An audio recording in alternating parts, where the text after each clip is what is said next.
Well, good morning, everyone. And how are you? Once again, welcome to another live this morning. And we're happy to have you come on when you get your notifications and say hello as we do our Q&A here and just waiting. Here we go. Starting to get some notifications. Who's going to be number one on my hit parade this morning? Let's see. Who's that first one? Nativity, number one on the hit parade. Good for you. Andrea, Niagara Falls. Lucille, Sandy in Fergus Falls, Minnesota. Sandy in Chilliwack, BC. Well, how do you like that? 2 Sandys in a row. Rosa, Ornella, you guys made the top 10 this morning. Sue, how are you on Manitoulin Island? Diane in Peterborough. Rosalinda in Niagara Falls. David in Ridgeway, how are you? Lorraine in British Columbia. Bright and early. Georgie, Halifax, Nova Scotia. Our friend Dr. Troy Bennett in Newfoundland. Janice in Brampton. Patricia. Kevin, Oshawa. Bonnie, how is you? Patricia saying hi to everybody else too. Mary saying hi to Dave and Helga. Wendy's on with us this morning from Markham. Sharon from Kansas. Tom, hi Tom in Buffalo. Danny Lay in Iron Bridge, Ontario. Dennis, Norwich. Yvonne is in Petawawa.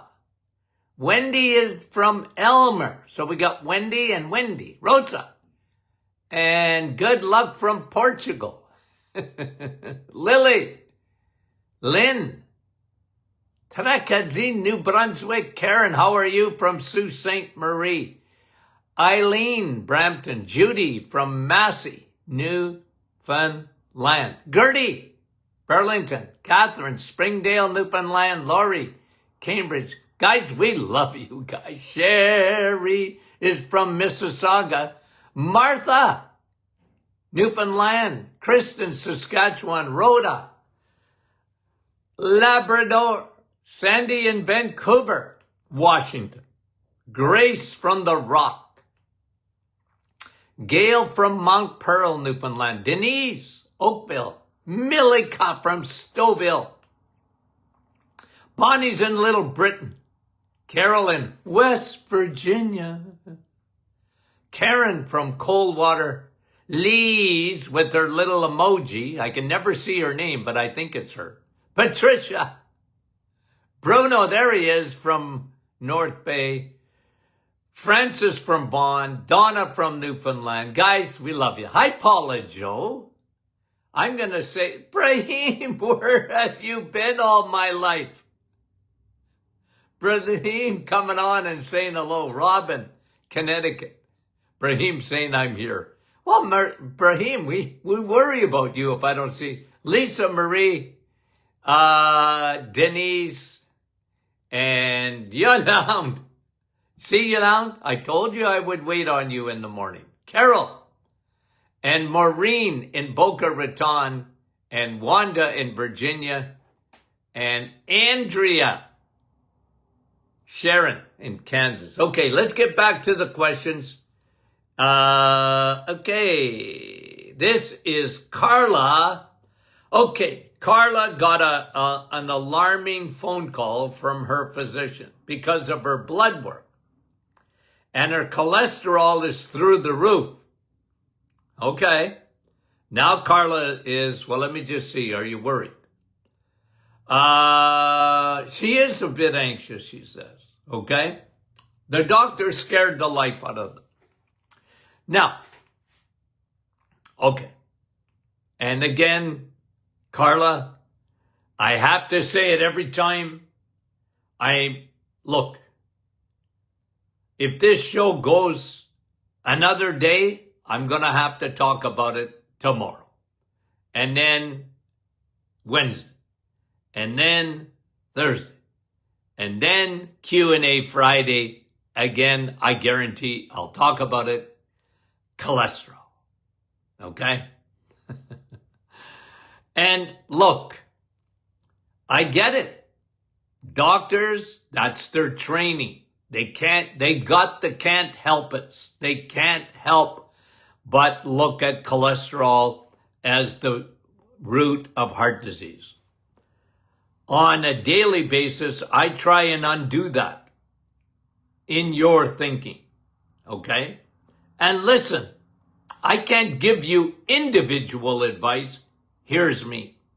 Get your blood work, which you have, and here's what I look at, okay? Because when you really look at what causes heart disease, okay, it's not cholesterol.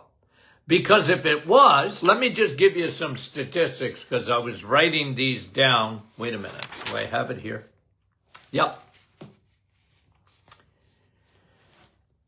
700,000 people in the United States, okay? I'm not even talking Canada, okay? We're 10 times less population. So if you look at us statistically, we're every bit as bad. Heart disease is as bad in Canada as it is in the United States per capita, okay? Last year, 700,000 Americans died of a heart attack, a heart disease. And while swallowing 200 million tablets of statins, cholesterol-lowering medication. And they're fighting the wrong fight. Okay? You've heard this on this program consistently for a long time. Remember now, before podcasting, I was a radio guy. I had my own radio show. I was a frequent guest in all over Canada. I had my own, but then syndicated, and then I was a guest on several radio shows consistently, and I said this a long time ago. Cholesterol is not at the root of heart disease because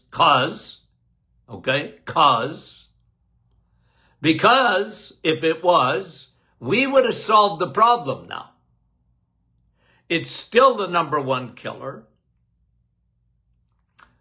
By far, cancer's creeping up.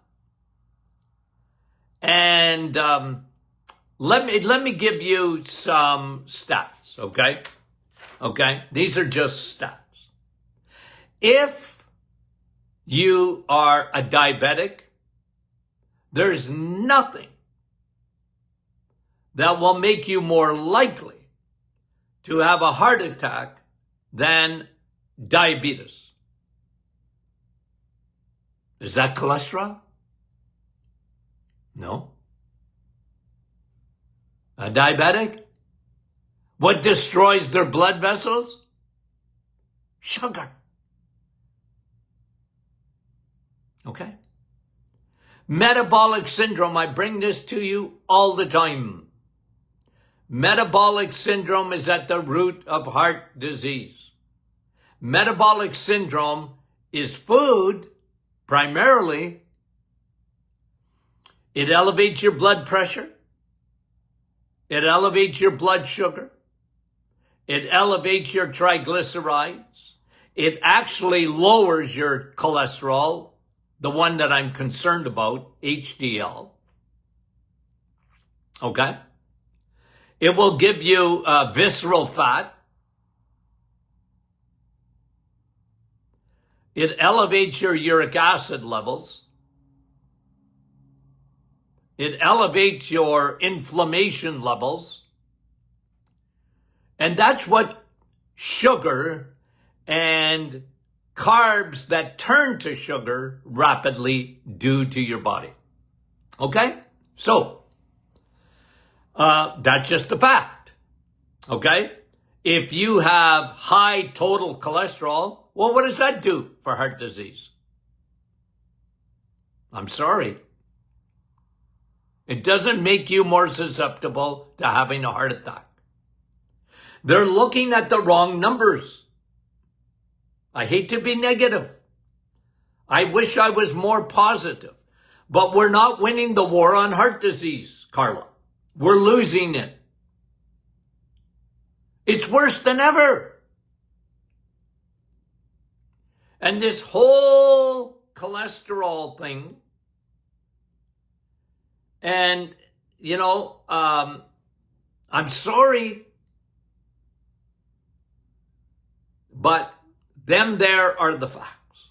So when you sent in your lipids, I looked at your triglycerides. They're fantastic. I looked at your HDL. They're fantastic. That's what I look at. Because I look at metabolic syndrome. I look at insulin resistance, which is metabolic syndrome.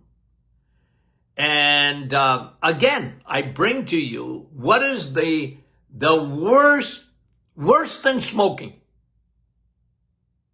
for heart disease. What's worse than smoking? Because we got the memo on smoking pretty well, right? People don't smoke. When I was a kid, everybody smoked. I mean, I was one of the rare guys, okay? I mean it, that never smoked. My brother cured me. I think I was 10 or 11. He said, hey, here's a cigar. Inhale this. Okay? Because I was stealing my mother's Peter Jackson cigarettes and passing them out to my friends. I didn't like my dad's Buckinghams because they didn't have a filter on them. True story, guys. And my brother, my oldest brother, he cured me. He said, I want you to inhale this. He did it on purpose. I don't think I even knew how to inhale. He said, take a deep breath. And I got sick as two dogs. And I never had another cigarette. It cured me. But even if you smoke, if you're a diabetic, think about this for a minute. If you're a diabetic, you're 10 times more likely to have a heart attack than even a smoker. Okay? Well, that ought to tell you something. Because being a diabetic doesn't elevate your cholesterol. It elevates your blood sugar. You've had severe insulin resistance because diabetes, remember now, guys, remember the teaching is really important. Diabetes is what? The last thing that's going to happen on the road of metabolic syndrome. Because diabetes, your body's dedicated to the fact that it doesn't want you to become a diabetic. Your body will do everything it can to stop you from being a diabetic in spite of what you're eating. It's dedicated to keeping sugar out of your bloodstream. What does sugar do inside your bloodstream? It ain't pretty. It ain't pretty what it does. It destroys blood vessels. And you have a heart attack. Forget what it does in terms of strokes. So guys, this is the point I have to make daily. I don't mind. Because we've had It's about it's not 100 years old, but just about. Just about. Okay? I bring you the story of cholesterol because I first of all, I've been around a long time. Okay? I studied cholesterol. Okay? I had to. And I was told when I was in school in the 70s, cholesterol, bad. I studied it. In order to pass, I had to agree with the premise. Even though,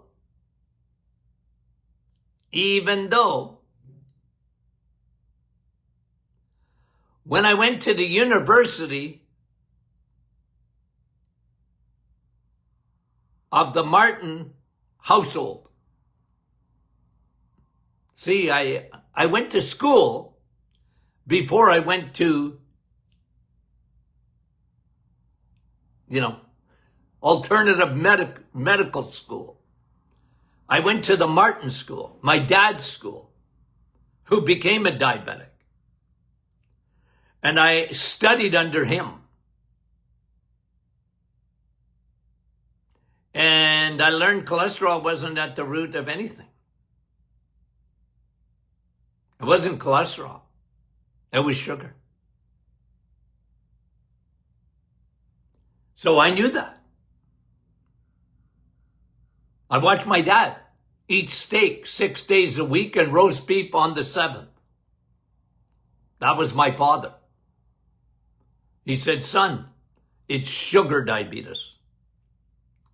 And diabetes makes you more likely to have a heart attack than any other condition, and it ain't even close. That ought to tell us something. That ought to tell us something.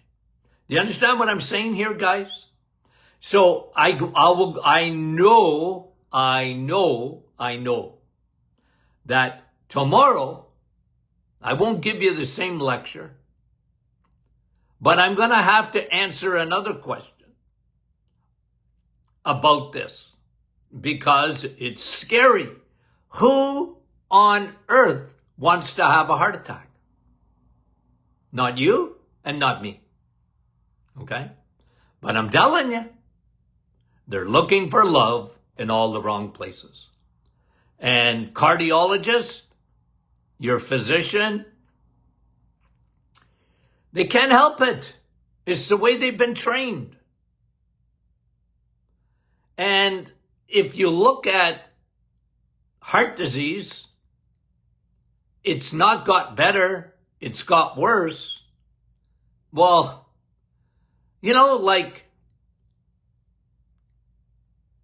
if it doesn't work, why are we still doing it? But I'm not holding my breath, guys. Okay? I tell you why. There's the overarching principle. I got to say it again. You have major forces at work. Okay? Major forces at work to keep this narrative. Cholesterol is at the root of heart disease, and the narrative, you're going to have a hard time changing it. And I'll tell you why. Because you got Big Pharma. The number one selling medication of all time are statin drugs. Not aspirin for pain. Statin drugs. Number one on the hit parade. And then you got Big Food. And they control the FDA, Health Canada, the media. They pay for media. And they say, doc, okay, here's what they say. Like, watch commercials, okay? It doesn't matter what drug it is. Just watch a commercial, and they'll say this at the end of it. Ask your doctor if this drug is good for you. They don't care if you ask your doctor or not. They're not aiming at that. You know what they're aiming at? They're not even aiming at you. They're aiming at, you know how much money we spend on ABC, CBS, NBC, CNN, Fox, you name it, CBC, whatever. We spend a lot of money with you guys. We don't want no negative stories. Or we're not going to spend the money that we spend on the media. And they owned all the medical journals. Hook, line, and sinker. They have all the medical journals. You're going to try and change the narrative? Well, good luck with that.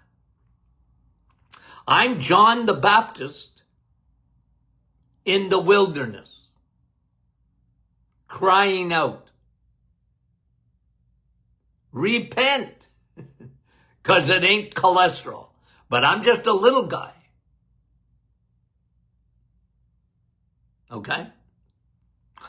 I thank God for my audience. You know, we reach millions of people a year. I'm very thankful about that. But guys, I haven't changed my tune. I haven't changed my tune. Right? And look, you guys, you know what you have? You have every right to turn me off if you don't want to listen. Because I get people, they go, I'm not listening, Doc. I know, that's all right. I still love you. I still love you. I want people. When I was in practice, I used to tell individuals. Then I got in media and I told the masses that would listen. I want to educate and I want to give you the other side. Okay? So, Carla, you gotta, well, it's a shortened version of my background because I'm sorry, but this is the way it is. And medicine, not easy to change medicine. It really, really isn't. Okay? Anywho, okay. Let's get back to the questions. And long answer, but I just figured, okay, I got to give it to you. Janine, how are you? What are my thoughts on NAC, which is an amino acid supplement? And look, I like it. It's a precursor to glutathione, but I like Navitol better. Okay? I'm biased, guys. I really am. Okay? I tell you right out front. I'm biased. I've been around a long time, and pine bark extract is probably the supplement that's been studied more than any other supplement, with perhaps the exception of vitamin D. But I mean it, guys. Tremendous research. And I've been using it clinically for, personally, for over 35, 40 years. Okay? And in my clinic, 35, 40 years. And so whenever you give me an antioxidant, like NAC is an amino acid supplement, I like it. It's probably better absorbed if you use it in an IV. But I compare it to pine bark extract and I go, nah, it's not as strong. It doesn't cross the blood-brain barrier as rapidly. I find pine bark is elevates your glutathione every bit as much or more. So, again, you have to understand I have a bias, because what I do is I compare to what I know clinically, what I've been using clinically for, like I said, with pine bark for very close to 40 years. And I compare everything to that. Any other antioxidant, I compare to it. And I go, yeah, it's good. I read all the research. I like it. But I like pine bark better. It does more things. Okay. I hope I answered your question, Janine. I got no problems if you want to take it, though. If you want to add it. Excuse me. Nicole is asking, why do older women grow black hair on their face?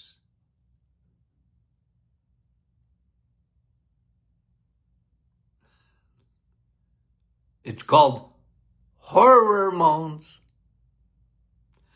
Nicole, you're a woman. You're complicated. Okay? Coming from a man, men are not complicated. Women, complicated. They're beautiful. Women are much more beautiful than men are. But with beauty comes complications, because you have ovaries. Men don't.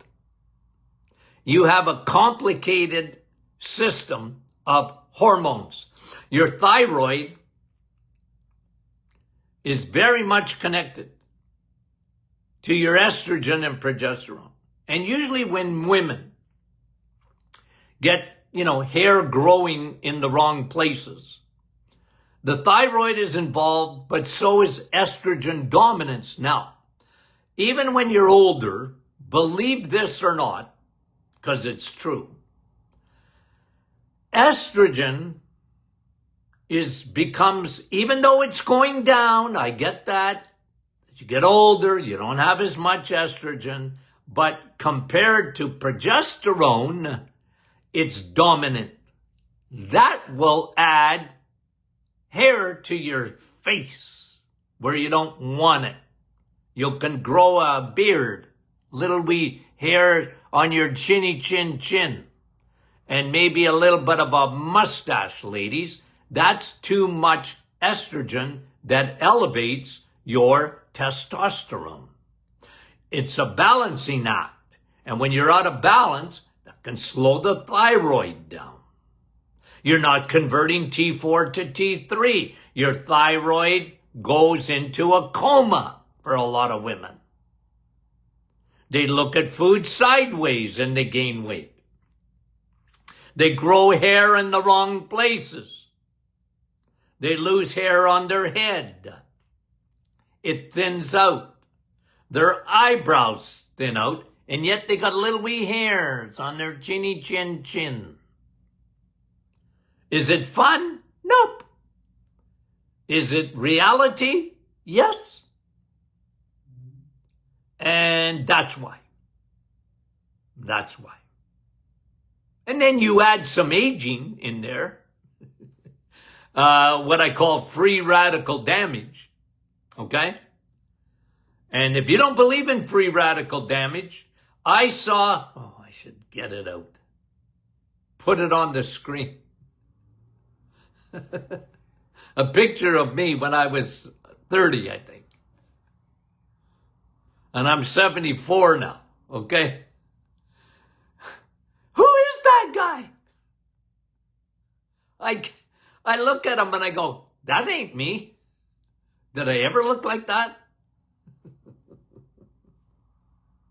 My word. Anyway, Nicole, thanks for the questions.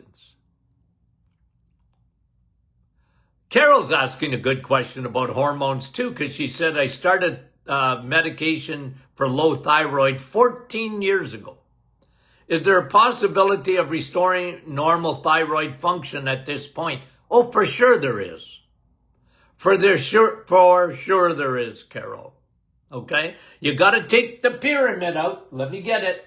because I do this all the time. Dr. Martin's little pyramid. I've been using this pyramid for 30-something years. Oh yeah, more than that. And I can't draw. I flunked art in school, okay? But I draw a pyramid, and then I put the thyroid on the top. I put the ovaries on the bottom. Halfway up, I put your adrenals, representing the cortisol. In the middle, I put another circle, which is your insulin. And in order to balance this out, you got to do it all. And one of the things you start with, Carol, if you want to restore your thyroid, you better eat right. A lot of people don't see the connection between food and their thyroid. So, well, food's got a lot to do with it. Because if you are a carbaholic, you're going to have a liver that's gummed up. You're going to produce way too much estrogen. You won't convert T4 to T3, which your thyroid needs to work properly. There's a lot of moving parts in this, but you better start with food. And then, depending on your symptoms, I would fix within the pyramid. Cortisol needs to be balanced. Estrogen and progesterone needs to be balanced. Your insulin resistance need to be fixed. And your liver needs to be emptied. All of the above. Okay? All of the above. But is it doable? Tens of thousands of my patients would tell you yes. Okay? Would tell you yes. See, doctors, I get it, because their training is numbers. It's a lab. The lab hijacked medicine. It hijacked it. Where doctors used to be, if it walks like a duck and talks like a duck, it's a duck. Those were the doctors of the 1950s and 60s. And then the labs took over because TSH, I think, was I was in school, 71, 72 maybe. They came out with the TSH, and that became the holy grail for medicine to measure the thyroid. So instead of symptoms, okay, they relied on the lab. The lab will tell me how you're feeling. No, it won't. No, it won't. And in my clinic, we took symptoms, okay, we did blood work too. But symptoms trumped the lab. Not that I love lab, okay? But I don't get hijacked by it. I don't get hijacked by it. Because the thyroid, it's complicated. Okay? It's complicated. Has a lot of moving parts to it. Thanks, Carol. Joanne, I think, did I end this? I can't report. How much red meat can we eat in a week? As much as you want. How much can you afford? You know? Because, like I said, when my dad got diagnosed in 1968, he was a diabetic. And my dad, there's no one in the universe that ate more steak than my father. And roast beef on Sundays. I mean it. Okay.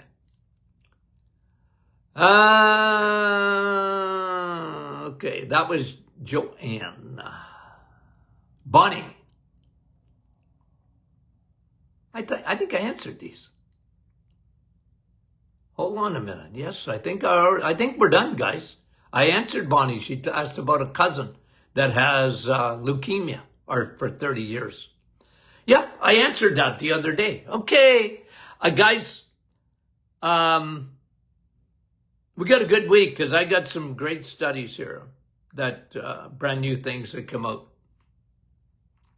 So,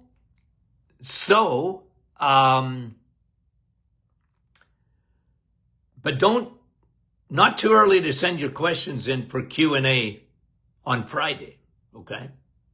But Tuesday, Wednesday, Thursday, probably just going to do some studies that I have here in front of me, okay?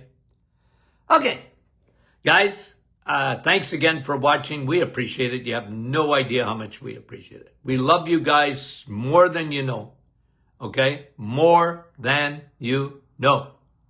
Okay? And thanks for all the feedback. Thanks for all the love coming our way. Okay? We appreciate that. You can share this podcast, by the way. You can share it on Facebook. And you can give us a 5-star rating if you go on your, and listen to our podcast on your favorite smart device. Give us some love there, and we appreciate that. Big time. Okay?